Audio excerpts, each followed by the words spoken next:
Okay, let's start with next question. Question number 14. In the network shown, cell E has internal resistance R and the galvanometer shows zero deflection. If the cell is replaced by a new cell of EMF 2E and internal resistance CR, keeping everything else identical, then the galvanometer will show zero deflection of 10 divisions. The galvanometer shows zero deflection. Current will flow from B to A, current will flow from A to B. Question ऐसा है कि initially हमने जब cell E लगाया था और internal resistance R था, तो उस केस में there was no current through the galvanometer. Okay, मतलब network is balanced. Then you replace E by 2e and internal resistance 3r. So what happens in this case? In this case nothing happens. The galvanometer shows zero deflection. क्यों? क्योंकि हमने resistances के value change नहीं की. हमने resistance की value change नहीं की तो network always remains under balance condition. मतलब हमेशा ही R1 by R2 equal to R3 by R4 रहेगा. जब जब नेटवर्क बैलेंस होगा तब तब A पॉइंट का और B पॉइंट का पोटेंशियल सेम होगा, राइट? तो जब जब A और B पॉइंट का पोटेंशियल सेम होगा तब तब करंट फ्लो होगा ही नहीं. जब करंट फ्लो होगा ही नहीं तो गैल्वेनोमीटर हमेशा शो जीरो रीडिंग ही शो करने वाला है, जीरो डिफ्लेक्शन शो करने वाला है. So it doesn't matter if you put 2e here, 3e here, 4e here, 10e here, 1000e here, कोई फर्क नहीं पड़ता है. इंटरनल रेजिस्टेंस कितना भी हो सेल का, कोई फर्क नहीं पड़ता है. तो फर्क कब पड़ेगा? जब रेजिस्टेंसेस चेंज होंगे और बैलेंस कंडीशन में नहीं होगा ब्रिज, तब.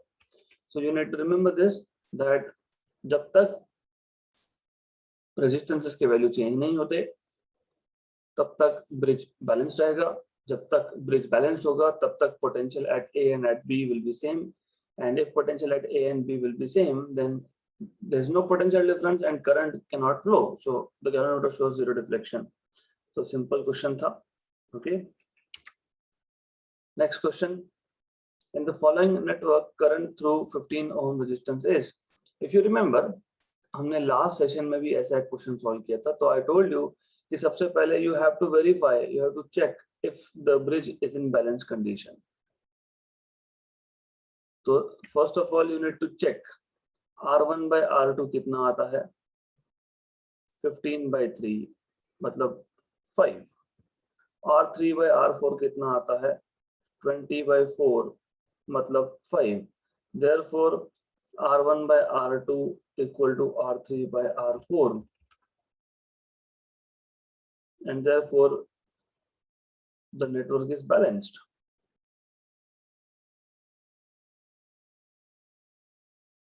तो ये जो नेटवर्क है ये बैलेंस्ड है. और जब नेटवर्क बैलेंस होता है तो R1 R2 सीरीज में होता है, R3 R4 सीरीज में होता है, और ये दोनों एक दूसरे को पैरेलल में होते हैं. So it becomes something like this. So you will have like this. यहाँ पे R1, यहाँ पे R2, then you will have R3, R4,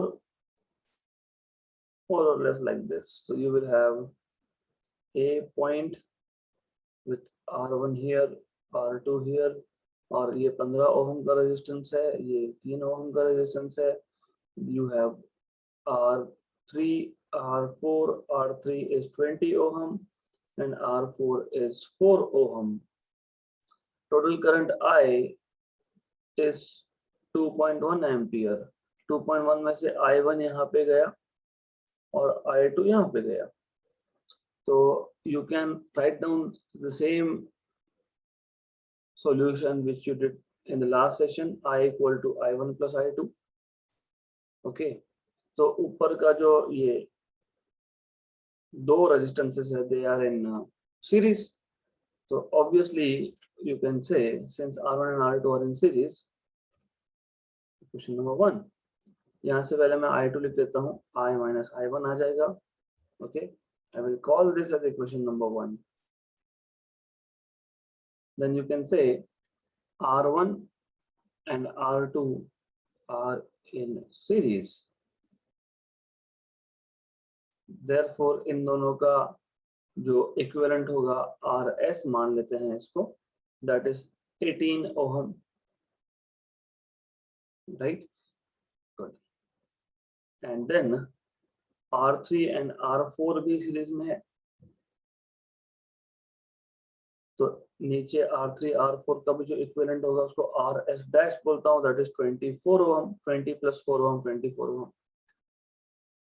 इसको नाम देता हूँ A, B, C and D. D point is over here. Then now as you know कि RS and RS dash are in parallel, ये parallel में है, therefore you can say potential across ABC equal to potential across ADC. ABC के across current है I1, resistance है RS, है ना, ये ऊपर हमने इक्विवेलेंट रेजिस्टेंस RS लिखा है, और यहाँ पे है I2 RS dash, ohm's law apply किया, V equal to IR, that's what we are doing, that's it. So I1 को I1 रहने देंगे, RS कितना है, 18 ओम है, I2 is I minus I1 and RS dash is 24, RS dash is 24, right. तो ये आ जाएगा आपका 6 3 6 4, okay, so you will have 3I1 equal to 4I minus 4I1, therefore you are supposed to find out I1, क्योंकि आपको पूछा है कि 15 ohm में से कितना करंट, तो I1 फाइंड करना है, तो 7I1 equal to 4 times of I1, 4 times of I, therefore I1 is 4 by 7 times of I, 4 by 7 times of 2.1, 1 and 0.3 0.3 into 4 is 1.2 ampere, 1.2 ampere, option number C. तो क्वेश्चन जो है वो बहुत सिंपल था, this type of question you have already solved in the last session, exactly same question था, सिर्फ values change हुई है, so you see questions are being repeated. Next question, the deflection in galvanometer falls to 1/4 when it is shunted by 3 ohm. तो आपके पास एक galvanometer है, right? When you put a shunt, obviously हम shunt क्यों करते हैं, क्योंकि हमको करंट को bypass करना होता है, we don't want a lot of current to pass through galvanometer क्योंकि वो otherwise damage हो जाएगा। So what you do is to provide alternate path to the current, this is galvanometer by the way, with resistance G, तो ये total current I था, इसमें से IG यहाँ से पास हुआ और बचा हुआ IS थ्रू शंट S पास हो गया, राइट, और ये शंट रेजिस्टेंस 3 ओम दिया है, okay. The deflection in the galvanometer falls to, पहले तो इसका मतलब समझ लो, what they are trying to tell you, आपको बेसिकली दिया क्या है पहले वो समझना है। आपको IG by I दिया है 1/4, the deflection in the galvanometer falls to 1/4 when it is shunted by 3 ohm, मतलब पहले टोटल करंट I था, okay, I'll just use capital for current, तो पहले करंट I था, बाद में शंट करने की वजह से करंट थ्रू गैल्वेनोमीटर कम हो गया, falls to 1/4, तो IG is 1/4 of total current I, तो IG by I is 1/4 ऐसा बोलने की कोशिश की है वहां पे। तो first of all you have to understand कि what parameters you have been given, अगर आपको पैरामीटर्स कौन से दिए हैं ये समझेगा तो ही क्वेश्चन सॉल्व हो पाएगा।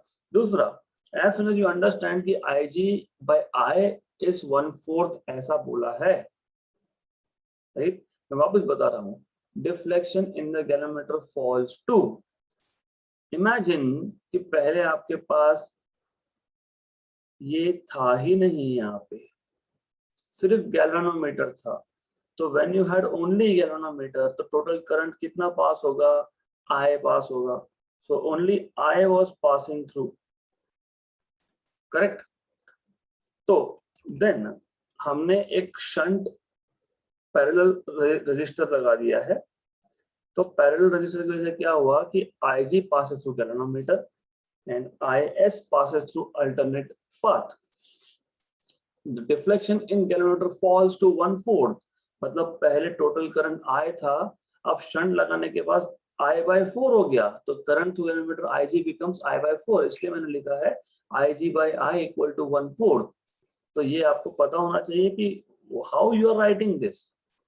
Okay, when the shunt resistor is 3, okay, if additional shunt of 2 ohm is connected to earlier shunt in parallel, the deflection in the galvanometer falls to. Very good. तो अभी ऐसा बोला है, मैं दो केसेस में डिवाइड कर लेता हूँ. I will divide into 2 cases. तो पहले हम केस 1 का लिख लेते हैं. तो केस 1 इज सिंपल. केस 1 में आपके पास 3 ओम का शंट है, IG/I 1/4 है, और IG/I if you remember turns out to be S/S+G. ये फॉर्मूला हमने कल भी डिराइव किया था, ये फॉर्मूला हमने थ्योरी क्लास में भी डिराइव किया था. So you need to know this thing. So therefore मैं इसको फिलहाल साइड में रख देता हूँ. तो ये फॉर्मूला पता होना चाहिए. Now according to the given data, IG/I is 1/4. S की वैल्यू आपको दी है 3/3 plus G. ओके, तो ये आ जाएगा 3 plus G equal to 12. तो G equal to 9 ओहम. तो आपको गैल्वेनोमीटर का रेजिस्टेंस मिल गया 9 ohm. Now let's move to case 2. In case 2, what they're telling you is, ये तो है ही हमारे पास, तो there is no issues with this at all. अब सिर्फ इतना है कि इसी शंट को एडिशनली पैरेलल में और एक रेजिस्टेंस लगाया है. So now you have an additional resistance over here. मान लेते हैं. Okay, so you have an additional shunt of 2 ohm. मतलब पहले 3 ओम था, अभी एक्स्ट्रा 2 ओम लगा दिया, तो ये जो है the new shunt becomes let us से S'. और आपको पता है कि आप दो रेजिस्टेंस को पैरेलल में लगाते हो तो क्या होता है, तो 1/S' इज 1/2 प्लस 1/3, मतलब 1/S' is 5/6. Okay, 5/6, and therefore you will have S' equal to 6/5. Correct? Now they're asking you the deflection in galvanometer falls to. So in new case, what will be IG/I? तो IG/I find करना है वापस से वही S'/S' plus G. जब आपने extra resistance लगाया है पैरेलल में, तो सिर्फ नीचे की ब्रांच का इफेक्टिव रेजिस्टेंस, इक्विवेलेंट रेजिस्टेंस 6/5 होगा. गैल्वेनोमीटर का रेजिस्टेंस क्यों चेंज होने लगा? हमने तो गैल्वेनोमीटर के साथ कुछ किया ही नहीं है. तो गैल्वेनोमीटर का रेजिस्टेंस तो जो पहले केस में था 9 ओहम, वही यूज करना है. मतलब पहले केस से आपको गैल्वेनोमीटर का रेजिस्टेंस फाइंड करना है, वो दूसरे केस में यूज करना है. That's it. ओके, तो आई जस्ट से IG'/I इतना ही बोलूंगा इसको मैं. So this is equal to S'. S' is 6/5 upon 6/5 plus 9. तो ये आ गया आपका 6/5. 6 5 9 45 51/5. 5 कैंसिल हो गया, तो 6/51 आ गया आपके पास. 6/51 इज 6 1 6 8 48, 8.5. तो 1/8.5 आएगा. ये है कि 1/8.5. Option number D. तो पहले तो पैरामीटर क्या दिया है, IG/I दिया है, ये आइडेंटिफाई करना जरूरी है. तो पहले केस में जब आपने 3 ओम का शंट लगाया था, तो IG/I 1/4 था, but IG/I is S/S plus G, but S was 3 in the earlier case, Solving for that, you get G equal to 9 ohm. Okay, now उसी सेटअप को हमने शंट को एडिशनल और एक शंट लगा दिया 2 ओम का, तो अभी टोटल रेजिस्टेंस आपको मिल गया 6/5. Okay, now IG dash by I is S dash upon S dash plus G. S dash को ले रहा हूँ क्योंकि यहाँ पे अभी शंट रजिस्टर चेंज हुआ है, तो न्यू शंट रजिस्टर आपको लिखना पड़ेगा उसका value, and just solve it, you will get 1/8.5 as the answer. Next question. Two unknown resistances are connected in 2 gaps of meter bridge. The null point is obtained at 40 centimeter from left end. A 30 ohm resistance is connected in series with the smaller of the 2 resistances. The null point shifts by 20 centimeter to the right end. Okay. The value of smaller resistance in ohm is. तो ऐसा question है, if you remember कि metre bridge में क्या होता है, metre bridge में you have 2 L-shaped copper strips, then you have in between these two आपके पास एक स्ट्रेट कॉपर स्ट्रिप होती है.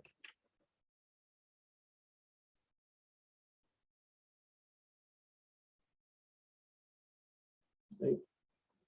Over here also you have something like this, more or less. तो ऐसा है. Then you connect a wire over here.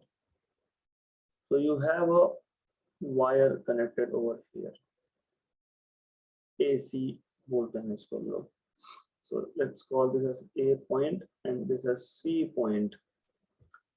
Up here you connect a resistor, unknown resistance, and here you connect unknown resistance. Right? So this is how it is. अब case 1 में हम मान लेते हैं कि ये X unknown है, ये R unknown है, क्योंकि 2 unknown resistors are connected in 2 gaps of a meter bridge. The null point is obtained at 40 centimeter from left. तो यहाँ पे जो गैल्वेनोमीटर होगा उसका जो जॉकी होगा, वो जॉकी जब हम टच करेंगे तो समथिंग लाइक दिस, मान लेना यहाँ पे गैल्वेनोमीटर है, राइट. तो इन दिस केस ये जो डिस्टेंस इसको हमने x बोला था, स्मॉल x, नहीं तो फिर आप चाहो तो whatever you can say length of AD, कोई फर्क नहीं पड़ता, notations doesn't matter at all. Okay, this notation is notation, doesn't matter. तो ये 40 सेंटीमीटर है, तो ये LDB, length of this DC, sorry, length of this part, DC part is going to be 60 centimetre, क्योंकि मीटर ब्रिज में wire का total length 1 metre मतलब 100 centimetre होता है, उसमें से एक पार्ट 40 है, तो अगला एक पार्ट बचा हुआ पार्ट 60 ही होगा. Okay, so this is what you know, ये case 1. So now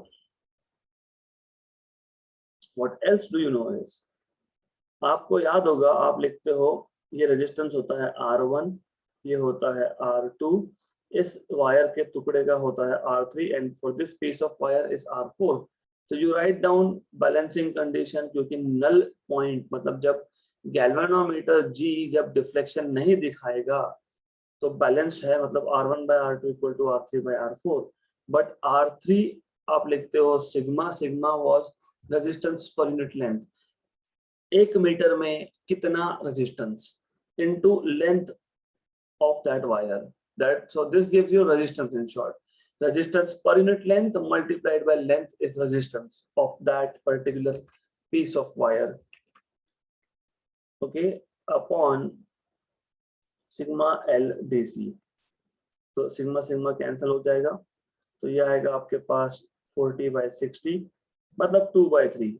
therefore you will have R1/R2, but R1 को X बोला है, R2 को R बोला है, इक्वल टू 2/3. Equation number 1. अब केस 2 में what they are telling you, case 2 में उन्होंने बोला है कि a 30 ohm resistance is connected in series with the smaller of the two resistances and the null point shifts by 20 centimeter to the right. ये जो x था, ये जो r था, मतलब R1 और R2 की बात हो रही है, इसमें से जो स्मॉलर होगा उसको 30 ओहम हमने कनेक्ट कर दिया इन सीरीज। तो पहले तो अज्यूम करना पड़ेगा हमको कि दोनों में से कौन सा छोटा। तो I will say initially let x is less than r, okay, therefore x dash will be x plus 30, क्योंकि अगर x छोटा है r से तो मैं यहाँ पे इसको 30 ओहम का एक रजिस्टर सीरीज में लगाऊंगा। तो एक रजिस्टर तो x पहले से था ही, x तो पहले से था ही, and now I am connecting one more resistance of 30 ohm in series. तो total resistance here becomes x dash which is x plus 30, क्योंकि सीरीज में जब आप लगाते हो तो आपको पता है in when you connect resistances in series what you have is addition of the two resistances. अब इस केस में गैल्वेनोमीटर में 0 रीडिंग मिलेगा, राइट, पर उन्होंने क्या बोला है कि नल पॉइंट जो है वो शिफ्ट हो रहा है by 20 centimetre to the right मतलब टुवर्ड सी। तो लेंथ ऑफ एडी जो पहले 40 था अब वो 60 हो गया, और लेंथ ऑफ डीसी जो पहले 60 था वो अभी 40 हो गया, राइट। लेकिन वापस से जो नेटवर्क है वो बैलेंस है, फिर आप वापस बोलोगे देयरफॉर R1 by R2, मतलब ये जो कंडीशन है ये कंडीशन आप एज इट इज यहाँ पे लोगे, okay, except for the fact that यहाँ पे लेंथ एडी 60 हो गया और लेंथ डीसी 40 हो गया, and now you have R1 by R2 as 3/2, लेकिन R1 by R2 is nothing but x dash लिखना आप सेकेंड केस में by R equal to 3/2, right? So this is what you should be doing. अब आप क्या करेंगे, आप दोनों को डिवाइड कर दो, इक्वेशन 1 और 2 को डिवाइड कर दो, ओके। तो dividing equation number 1 and 2, dividing 1 and 2, तो I will do like this. क्या फाइंड करना है हमको फाइंड करना है x की वैल्यू, स्मॉलर रेजिस्टेंस की वैल्यू। तो x by r divided by x dash by r equal to 2/3 and 3/2, मतलब r तो कैंसिल हो गया, तो x अपॉन x डैश आपको मिल गया 4/9, और x अपॉन x डैश तो आपको मिल जाएगा यहाँ से 9x equal to 4x dash, therefore 9x equal to 4x dash, and x dash is what? It is x plus 30. So solve this. Therefore you will have 9x equal to 4x plus 120. इसको solve कर लो. So therefore what you will get is 5x equal to 120. तो x equal to 120 by 5. तो कितना आएगा वो देख लो. I mean it should be 24. So it is 24. So 24 ohm is this smaller resistance, option number B. So this is how you are supposed to solve this question. अच्छा question था, सिर्फ थोड़ा सा आपको सोचना है, and it is quite simple thing, कुछ ज्यादा नहीं है यहाँ पे। दोनों रेजिस्टेंसेस अननोन है, तो डायरेक्टली हम लोग सॉल्व नहीं कर सकते। क्यों नहीं कर सकते? क्योंकि ये जो इक्वेशन बना हमारे पास बैलेंसिंग कंडीशन से जो हमने इक्वेशन ऑब्टेन किया x by r equal to 2/3, x भी अननोन r भी unknown, you cannot directly find out x, you cannot, और r। तो दूसरा केस में आपको बोला था कि अब जब हमने स्मॉलर रेजिस्टेंस को 30 ओहम सीरीज में कनेक्ट किया तो पहले तो अज्यूम करना पड़ेगा ना कि r छोटा या x छोटा, तो अज्यूम कर लिया हमने कि x is less than r, okay. तो x dash will be x plus 30। Normally क्या होता है, लेफ्ट गैप में ही चेंजेस करते हो, Why did I take x less than r? उल्टा क्यों नहीं लिया? नॉर्मली आप लेफ्ट गैप में ही चेंजेस करते हो, तो सीरीज लगाना है लेफ्ट में लगा दो, उल्टा भी किया तो चलेगा वैसे, बट जस्ट इन केस। तो x dash will be x plus 30। वापस से बैलेंसिंग कंडीशन आपके पास है, सिर्फ अभी बैलेंसिंग जो लेंथ है वो 60 सेंटीमीटर फ्रॉम लेफ्ट है, पहले 40 सेंटीमीटर फ्रॉम लेफ्ट एंड था एंड 60 सेंटीमीटर फ्रॉम राइट। तो पहले केस में लेफ्ट से 40 सेंटीमीटर पे था नल पॉइंट और राइट से 60 पे। अब सेकेंड केस में लेफ्ट से 60 पे और राइट से 40 पे। तो यू ऑलरेडी नो कंडीशंस, तो आपको x डैश बाय r 3/2 मिलेगा। बस इक्वेशन 1 और 2 को डिवाइड करके सॉल्व कर लो, done. Next question, the resistivity of potentiometer wire is. तो आपको रेजिस्टिविटी रो दिया हुआ है पोटेंशियोमीटर वायर का, ये डेंसिटी नहीं है, ये रेजिस्टिविटी है। 40 into 10 power minus 8 ohm meter. Area of cross section is 8 into 10 power minus 6 meter square. If a current of 0.2 ampere is flowing through the wire, then the potential gradient of the wire is. तो current भी आपको दिया हुआ है 0.2 ampere, आपको potential gradient पूछा है, so you are supposed to find out potential gradient के। सबसे पहले तो पता होना चाहिए पोटेंशियल ग्रेडियंट के is what, it is potential per unit length. तो you should know this that it is potential per unit length, है ना। और what is V? V is IR by Ohm's law, right? But what is R? If you remember, R is nothing but rho L by A, अगर याद होगा तो। If you remember at all, आप लोगों ने in 11th standard you have learned, what you have learned is resistance is proportional to length and inversely proportional to area of cross section, right? Okay, so you should know this, and therefore from equation 1 and 2, therefore from 1 and 2 you will have K equal to IR by L, and R is rho L by A, और already एक L था denominator में, cancel, therefore potential gradient is I rho by A. Okay, so this is equal to 0.2 into rho resistivity is 14 to 10 power minus 8 upon area of cross section is 8 into 10 power minus 6. So 40 into 0.2 is nothing but 8. तो ये 8 और ये 8 cancel हो गया। 10 power minus 8 ऊपर है, 10 power minus 6 नीचे है, तो ये ओवरऑल आएगा 10 पावर माइनस 2। तो 10 पावर माइनस 2 वोल्ट पर metre is option number B. This is potential gradient.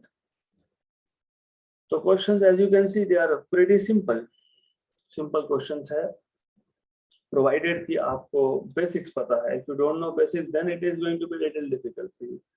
So you are supposed to know exactly all the formulas from 11th current electricity as well. Next question, this is theory question, oral question. Option number A आएगा इसका answer. बता दो कैसे। In potentiometer experiment, null point is obtained at a particular point for a cell on potentiometer wire x centimeter long. If the length of potentiometer wire is increased without changing the cell, the balancing length will be. देखो एक potentiometer experiment है जिसमें हमने potentiometer setup लिया है। Potentiometer setup क्या होता है आपको पता होना चाहिए, you should know. ओके, नहीं पता तो बता देता हूँ मैं आपको। तो यू हैव अ वायर, अभी वायर को स्ट्रेट दिखाओ या वायर को ऐसा फोल्ड करके दिखाओ, कोई फर्क नहीं पड़ता है। It's up to you how do you want to show it. It's absolutely fine if you want to show it like this, क्योंकि पोटेंशियोमीटर में नॉर्मली वायर जो है वो 2 to 10 मीटर लॉन्ग होता है। 10 मीटर बड़ा हो गया तो 30 फीट 30 फीट, मतलब you can not just keep straight नहीं रख सकते आप। तो ये पोटेंशियोमीटर का वायर है, ये पॉइंट ए है जहां से स्टार्ट हो रहा है, ये पॉइंट बी है जहां पे वायर खत्म हो रहा है। फिर आप क्या करते हो कि intentionally you connect it to circuit something like this. तो यहाँ पे आपने कनेक्ट कर दिया, okay, and then here you connect external battery, external key, and then here you connect rheostat. So this is the point A where potentiometer wire starts. This is point B where potentiometer wire ends. Here you have external EMF, here you have key, here you have rheostat. So it is something like this. ये external battery आप use करते हो यहाँ पे, okay. तो मान लेना आप something like this, plus minus, this is E, this is key K, here you have rheostat RH, okay, this is potentiometer. अब हम क्या करते हैं, if you remember what we have done, हम यहाँ पे एक सेल कनेक्ट करते हैं ऊपर, so we connect the cell over here, यहाँ पे हम लोग सेल कनेक्ट करते हैं। सेल को एक रेजिस्टेंस आप पैरेलल में लगा सकते हो, something like this,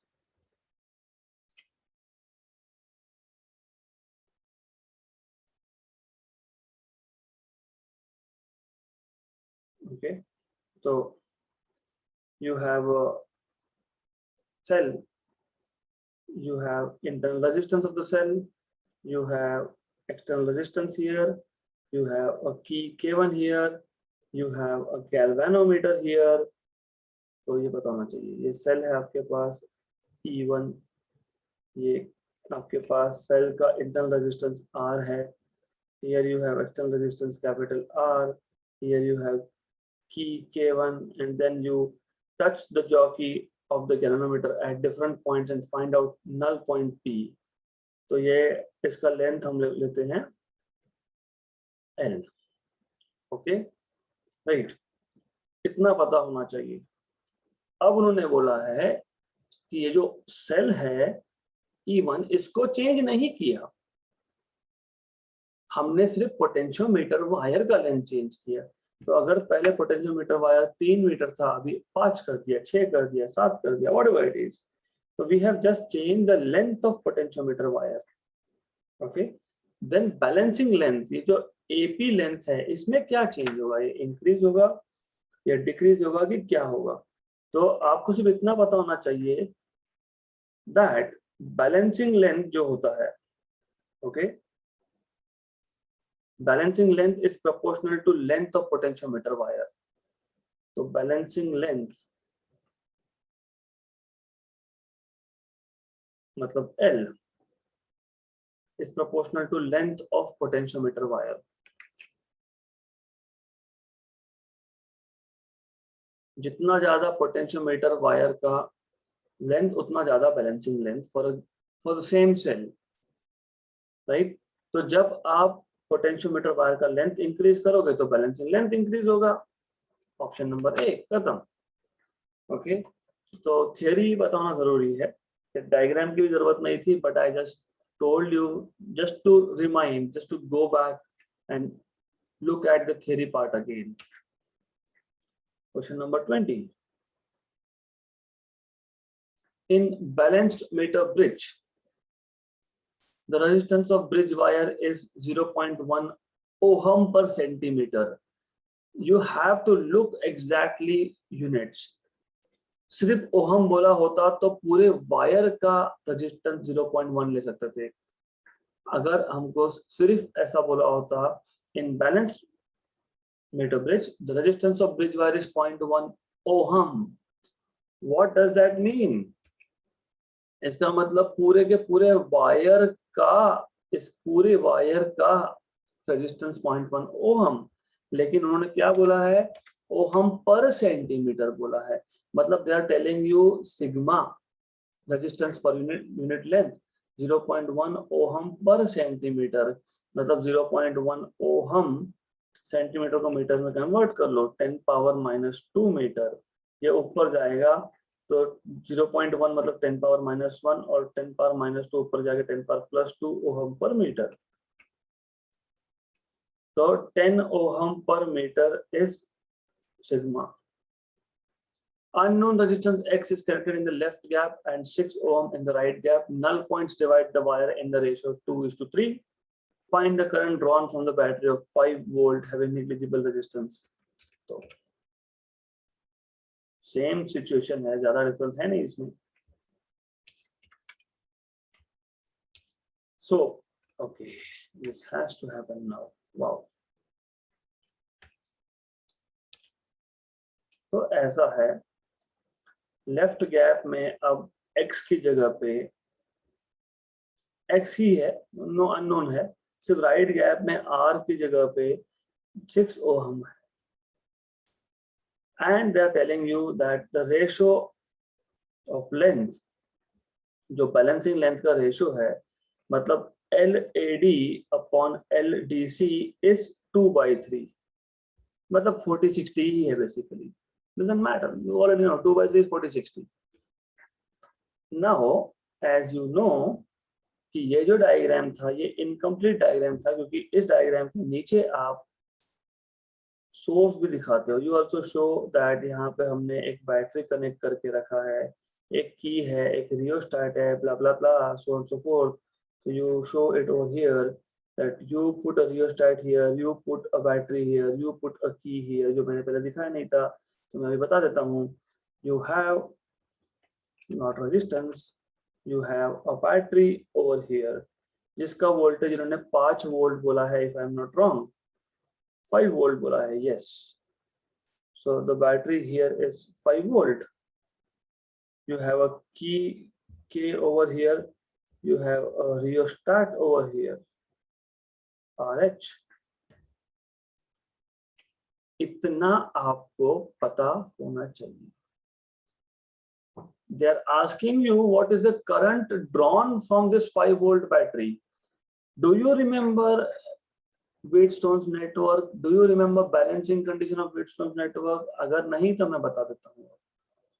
Let me go back and take diagram of Wheatstone network from somewhere. So just let me have that diagram of Wheatstone's network, this one.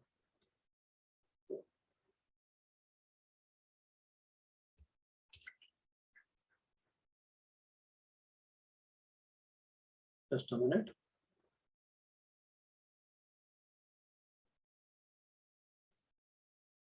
Yes. तो ऐसा है, this is your Wheatstone's network.